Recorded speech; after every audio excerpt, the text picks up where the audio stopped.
declarações do Daniel Chapo, da ministra do Trabalho e também do próprio partido Frelimo, que vieram dizer alguma coisa aos seus súditos, agradecendo principalmente por continuarem a produzir o leite, ovos e também a carne, porque é exatamente assim como este pessoal vê os trabalhadores. Somos parte da fazenda do Estado, do governo, para produzir carne, ovo, para abastecer o status quo. O presidente da República, Daniel Chapo, assinala o Dia Internacional dos Trabalhadores com uma mensagem de reconhecimento, solidariedade e apelo à responsabilidade coletiva num contexto particularmente desafiante para a economia e do tecido social. Já a ministra do Trabalho, Ivete, apela à resiliência de todos os trabalhadores, ou seja, aguenta firme, continue puxando a charrua, porque a coisa está feia, mas o governo não pode ficar sem comer. O partido Frelimo não podia ficar de trás, veio e homenageou as famílias moçambicanas, os camponeses, os trabalhadores, por continuar a produzir igualmente o leite e a carne para manter o status quo funcionando, Leviatã, chupando de toda a sociedade. É assim mesmo como somos vistos por parte deste pessoal. A minha conclusão é o seguinte: este pessoal sabe que nunca conseguiu resolver nenhum problema e claramente já percebem que a estas alturas a sociedade começa a tirar os olhos assim da lama, começa a perceber que realmente o governo não consegue resolver nenhum problema. Porque, historicamente, o 1 de maio surgiu como uma luta de trabalhadores que buscavam ali melhorar as suas condições.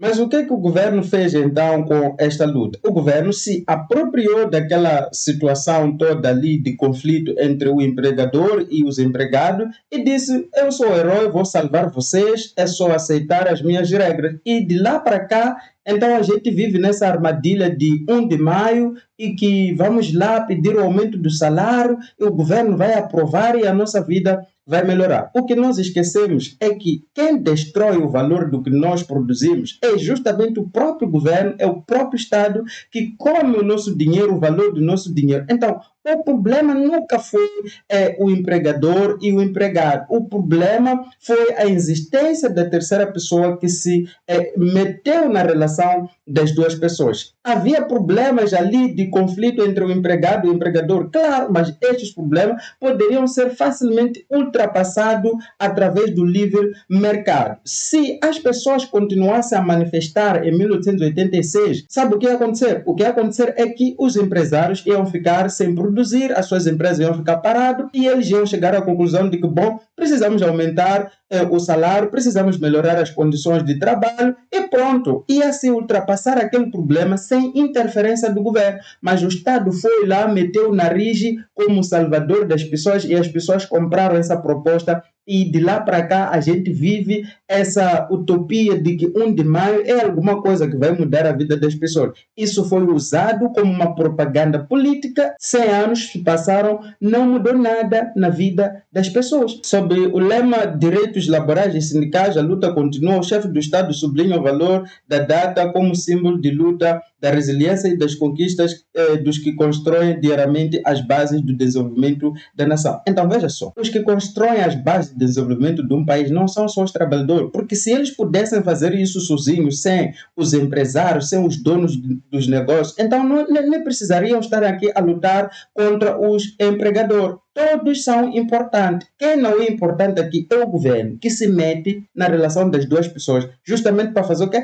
Para roubar as pessoas. E é isto que nós precisamos de entender. A senhora Ivete, ministra do Trabalho e de Geração Social, apelou à resiliência dos trabalhadores de forma que possam contribuir para o desenvolvimento do país. É isso mesmo, continuar a produzir leite independente das condições em que você trabalha. Resumindo, o governo, o Estado nunca se preocupou com essas todas coisas aí. O que realmente muda a vida das pessoas não é o governo. O que muda a vida das pessoas é o livre mercado, é a livre iniciativa. Se o governo não se meter na relação das duas pessoas, a vida das pessoas vai melhorar. Porque as pessoas vão poder negociar melhores contratos, melhores condições de trabalho. Hoje, por exemplo, você não consegue aqui em Moçambique trabalhar 4 horas de tempo e depois trabalhar 4 horas de tempo numa outra empresa, porque as leis trabalhistas são rígidas.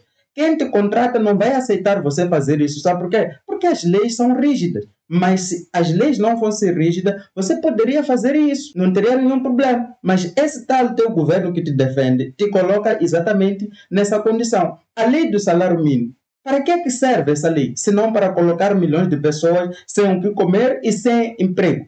Os jovens não têm experiência. Para entrar no mercado de trabalho, eles necessariamente precisam começar de baixo. O empregador não pode lhes contratar, porque não pode pagar um salário abaixo, porque senão estaria contra a lei. E as pessoas gostam disso. Porque está na lei. Meu irmão, lei não é nada. É só um pedaço de papel que os políticos escreveram para te explorar. Simplesmente isso. Eles dizem aqui que vão resolver os problemas de conflitos laborais entre os trabalhadores. Não, mesmo. Esses problemas serão resolvidos pelas pessoas e os seus empregadores. Basta o governo sair da frente. Quando você vai para a baixa da cidade, você precisa do governo para te ajudar a negociar o preço que você acha ideal para comprar um bem. Ou você negocia ali com a pessoa até se acertar. É assim como deveriam ser as relações laborais entre as pessoas. Deveria existir um contrato, simplesmente isso, e o governo não deveria se meter no meio disso. E nós continuamos ali a dizer,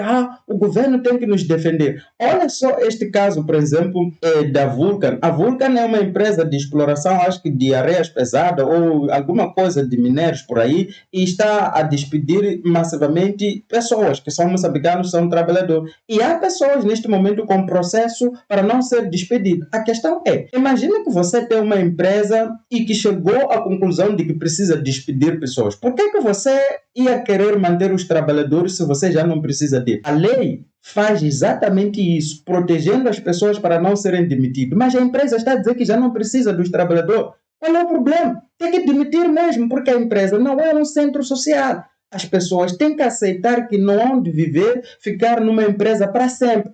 O Estado cria leis rígidas que parecem proteger-te para você não ser demitida. Mas sabe qual é o problema? O problema é que as novas empresas que entram em Moçambique começam a ver, então quando você contrata uma pessoa aqui em Moçambique para lhe demitir é um problema. E qual é o problema que surge com isso? Eles não contratam ninguém. Entenderam o problema disso tudo? Então, o Estado não protege ninguém. A melhor coisa que pode acontecer é o Estado sair da frente, o governo sair da frente, deixar que a pessoa inicie as relações com o outro lado de forma livre. Se alguém quer trabalhar por 3 mil, vai lá e trabalha, assina o contrato. Se alguém quer trabalhar por 5 mil, vai lá, assina por 15 mil. Meu irmão, não tinha que existir a lei que define o salário mínimo. Isso é uma utopia, não faz nenhum sentido. Para quem está a trabalhar, acha que está sendo protegido porque está garantido que não vão lhe pagar menos que 8 mil meticais. Mas, meu irmão, para pensar quantos jovens que ainda não têm experiência de trabalho não estão sendo contratados justamente porque o empregador vê que esse jovem não tem experiência, não consegue produzir um trabalho que equivale nem 8 mil meticais, então o que é que o empregador faz? Não contrata, simples quanto isso. Eu sempre que falo dessas questões costumo dizer o seguinte: quando nós olhamos para o empregador, o empresário, temos que nos colocar no lugar do empregador. Imagine se você abrindo qualquer negócio e precisando de um ajudante. Você começaria lhe pagando 8 mil meticais? É sério, você faria isso? Agora, se eu aplicar essa lei que você defende, você ia gostar? Então temos que sair dessa dependência de achar que as leis que o governo, o Estado andou a definir fazem algum sentido na nossa vida. Não, essas leis nos prejudicam. Prejudicam as nossas relações porque colocam travas para nós não fazermos aquilo que seria útil para nós. Hoje tem milhões de jovens que não estão a entrar no mercado de emprego, estão a passar a idade de ganhar a experiência e, consequentemente, nunca vão conseguir se tornar um capital humano que possam buscar por melhores condições. O resultado é esse que acontece. Tem milhões de pessoas que não têm o que comer porque não pode começar a trabalhar com um salário baixo. Então o governo te ajudou o quê? Exatamente. O que tem que acontecer aqui em Moçambique é o governo tem que sair da frente. Essa coisa do Ministério do Trabalho, desmarchem essa coisa, deixem as pessoas negociar por conta própria o que é que as pessoas querem. Vocês acham que estão a proteger as pessoas? Estão a lhes proteger do quê? Estão a lhes proteger de eles não entender como que funciona o mercado e continuar no buraco, na caixinha, achando, o governo vai me proteger. Meu irmão, o governo não vai te proteger. A única função do governo no meio da relação das duas pessoas, o empregado e o empregador, é roubar as duas partes. É só isso que o governo vai fazer na sua relação. Então, vamos aguardar.